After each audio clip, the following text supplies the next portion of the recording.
à tous, bienvenue dans votre journal en français et à la une de ce jeudi.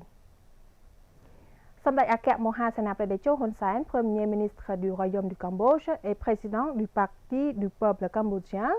a présidé le 26 avril 2023 au palais du 7 janvier à Phnom Penh un rassemblement avec les dirigeants des comités des Khmer musulmans à tous les niveaux.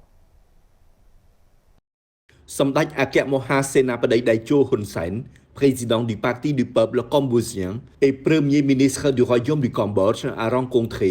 le 26 avril 2023 au palais du 7 janvier 3540 membres des comités Khmer musulmans à tous les niveaux du Parti du peuple cambodgien. Son Excellence Dr Ousmane Hassan, membre du comité central du Parti du peuple cambodgien et missionnaire spécial de Samdech Akia Moha Senapadi Daicho Hun Sen, président du Parti du peuple cambodgien en charge du mouvement islamique et président du comité du mouvement islamique du Parti du peuple cambodgien, a déclaré que le comité du mouvement islamique du Cambodge applique systématiquement les plus hautes recommandations de la direction de Samdech Daicho Hun Sen, président du Parti du peuple cambodgien. Le résultat de vote était toujours satisfaisant grâce au pourcentage de vote des Khmer musulmans pour le Parti du peuple cambodgien. Son Excellence Dr Ousmane Hassan a poursuivi que le mouvement islamique du Cambodge a mis en place une locomotive de direction dans la capitale, province, municipalité, district, khan, commune, sankat et village, travaillant ensemble sans crainte, sans fatigue et toujours fidèles au parti. Samdech Akia Moha Senapadi Daicho Hun Sen a exprimé sa haute appréciation et sa gratitude à tous les dirigeants du mouvement islamique du Cambodge pour leur contribution active à la gestion de la stabilité politique, de la sécurité et de l'ordre social dans le passé, à la gestion de l'épidémie du Covid-19 afin de rouvrir le pays et l'économie, à la stabilité de la croissance économique. Samdech Daicho a hautement apprécié les résultats de la dernière élection du conseil communal qui s'est déroulée dans une bonne ambiance et des résultats acceptables de tous les partis politiques. Samdech Daicho a fait des recommandations au comité du mouvement islamique cambodgien pour continuer à participer à l'avenir, notamment en continuant à participer au maintien de la protection de la stabilité politique, de la sécurité, de la paix et de l'ordre social pour servir au développement et au progrès du pays et du peuple cambodgien, à s'efforcer de maintenir la situation macroéconomique du Cambodge plus stable, notamment pour participer à l'élimination de l'anarchie et à l'élimination de la corruption. En particulier, il ne devrait pas y avoir de division dans toutes les religions au Cambodge. La 12e réunion sur la coopération et le développement des provinces frontalières Cambodge-Vietnam dans la province de Tây Ninh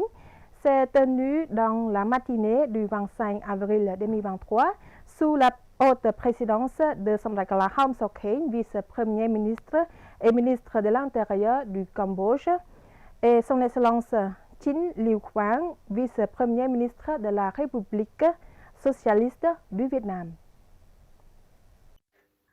La réunion a salué conjointement les efforts des ministères et institutions concernés des deux pays pour coopérer dans la mise en place de cadres juridiques et de mécanismes de coopération pour faciliter la coopération des provinces frontalières conformément à l'orientation fixée lors de la 11e rencontre sur la coopération et le développement des provinces limitrophes Cambodge-Vietnam.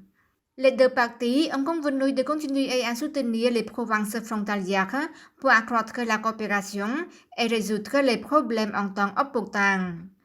La réunion a également salué l'importance de la coopération dans le domaine de la sécurité nationale pour maintenir la paix, la stabilité et la sécurité de chaque pays, continuer à renforcer une ligne frontalière avec la paix, la stabilité, la coopération et le développement durable. Les forces et autorités compétentes à tous les niveaux des deux côtés ont bien coopéré pour prévenir et réprimer toutes sortes de crimes, en particulier les crimes transnationaux, les délits économiques et criminels organisés par les organisations pour assurer la sécurité, L'autre est la sécurité sociale dans les zones frontalières des deux pays et pour empêcher de tels délits n'envahissent pas le territoire de chaque pays. La réunion a également convenu de continuer à travailler en étroite collaboration dans la mise en œuvre effective des instruments juridiques liés au travail frontalier terrestre avec une diffusion active pour sensibiliser les citoyens et les autorités des provinces frontalières visant à continuer à renforcer et à maintenir la ligne frontalière amicale et pacifique. Son Excellence Kate Setha Bandit Chom Prasad reçoit le représentant de l'UNICEF au Cambodge pour discuter du travail. La discussion entre Son Excellence Kate Setha Bandit Chom Prasad, ministre d'État et ministre de l'Industrie, de la Science, de la Technologie et de l'Innovation, et Son Excellence Will Park, représentant du Fonds international des Nations Unies pour l'enfance, UNICEF, a ciblé sur le développement du secteur de l'eau potable en zone urbaine, notamment pour évaluer l'état d'avancement de la mise en œuvre du programme d'eau potable, l'hygiène de l'UNICEF de 2019 à 2023. Son Excellence Kate Setha Bandit Chom Prasad a hautement évalué et remercié la fondation de l'UNICEF pour son rôle important dans les activités de bien-être social liées à la nutrition des enfants, au travail ainsi qu'à l'eau potable. Profitant de cette occasion, Son Excellence le ministre d'État Chom Prasad a également relevé sur la politique de développement du secteur de l'eau potable du gouvernement royal, sur les objectifs de développement durable des Nations Unies visant à atteindre 100% pour les habitants dans les zones urbaines et d'ici 2030 disposeront de l'eau potable pour tous. Son Excellence Will Park, représentant de l'UNICEF au Cambodge, a salué la bonne coopération et les réalisations conjointes, ainsi que l'engagement à continuer d'être un partenaire de développement actif avec le Cambodge dans son engagement à soutenir le Cambodge pour atteindre ses objectifs de développement durable, en particulier pour le profit des communautés pauvres, vulnérables et des enfants cambodgiens. Dans le même temps, les partenaires du dialogue ont également discuté du mécanisme d'utilisation du Fonds de développement du secteur de l'eau potable et du projet spécial de financement de la coopération Mekong-Lancang pour développer le secteur de l'eau potable et fournir des subventions pour le réseau d'approvisionnement en eau aux pauvres. Son Excellence Khieu Kanyarat, ministre de l'Information, a présidé le 26 avril 2023 un séminaire sur le rôle, les devoirs et l'éthique professionnelle des journalistes pour les responsables de l'information et les journalistes dans la province de Siem Reap. Le 26 avril 2023, Son Excellence Khieu Kanyarat, ministre de l'Information, a présidé l'ouverture du séminaire sur les rôles, les devoirs et l'éthique professionnelle des journalistes à l'intention des responsables de l'information et des journalistes de la province de Siem Reap. Ce séminaire a été organisé par le département provincial de l'information. Ce séminaire a été organisé par le département provincial de l'information.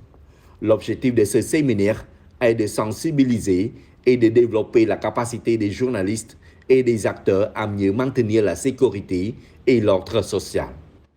Son Excellence Liu Suk-hon, conseiller du ministère de l'Information et directeur du département provincial de l'information de Siem Reap, a souligné que l'organisation de ce séminaire a suivi les propos de Somdait Daecho Hun Sen, qui a exhorté les ministères, les institutions et les unités compétentes à accroître la formation des journalistes. Parallèlement au plan d'action annuel, le département de l'information a formé des agents d'information pour développer les ressources humaines dans le domaine de l'information. Actuellement, à Siem Reap, il y a 38 stations de radio, 18 chaînes de télévision, 27 unités de sites web, 39 unités médiatiques provinciales, 86 journalistes enregistrés au service provincial de l'information. Et c'est la fin de ce journal. L'info revient dès demain sur notre chaîne TVK. Un grand merci pour votre fidélité. Je vous dis à très bientôt sur TVK.